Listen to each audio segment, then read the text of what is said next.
Hello. Hello Gita. બોલ રોકી. વિજય ગઈકાલનું કંઈ જ ખાધું નથી ગીતા.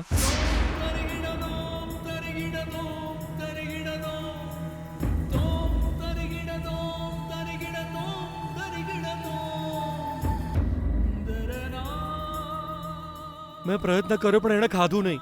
ખાઈશ તો મારી કમાણીના પૈસાથી જ ખાઈશ એવું કહેતો હતો.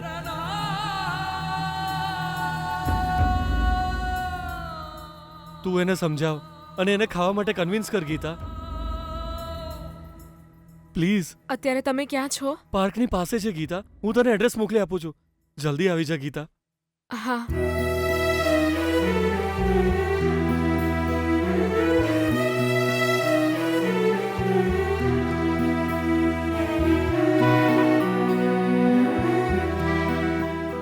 પત્યું તારું? શું છે? તું કેમ આવી જીદ કરી રહ્યો છે?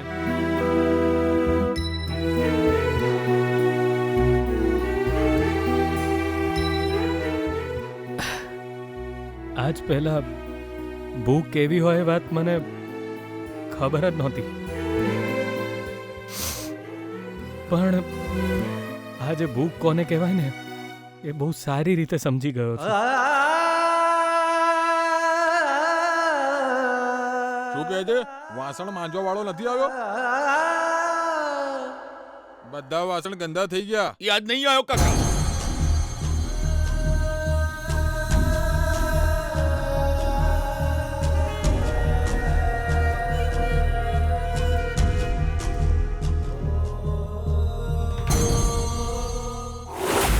सुशीला डिंग चिका चिका डिंग चिका डिंग. ए सुशीला क्या गई? जल्दी आओ.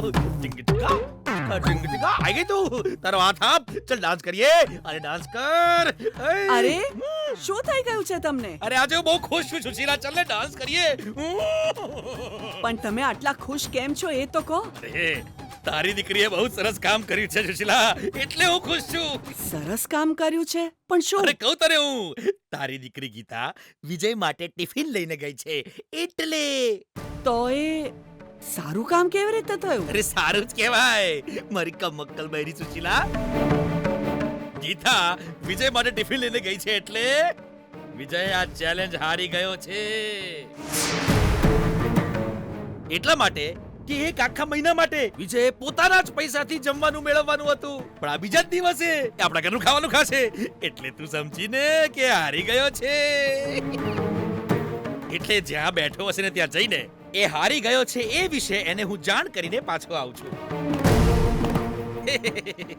આજે હું તો જીતી ગયો, પેલો ડોડાયો હારી ગયો.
મહેનતનું નામ છે જીવન, બસ કામ કરતા જાઓ અને ખુશીઓ.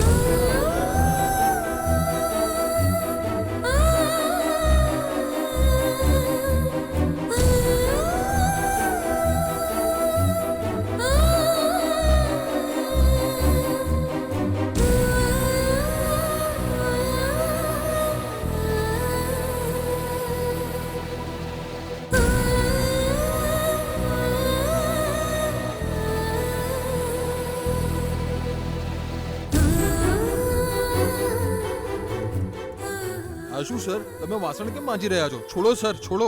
પ્લીઝ ના ના પાડશો સર. અનાજની કિંમત સૌથી ઊંચી હોય છે, મારી પત્ની હંમેશા એવું કહેતી.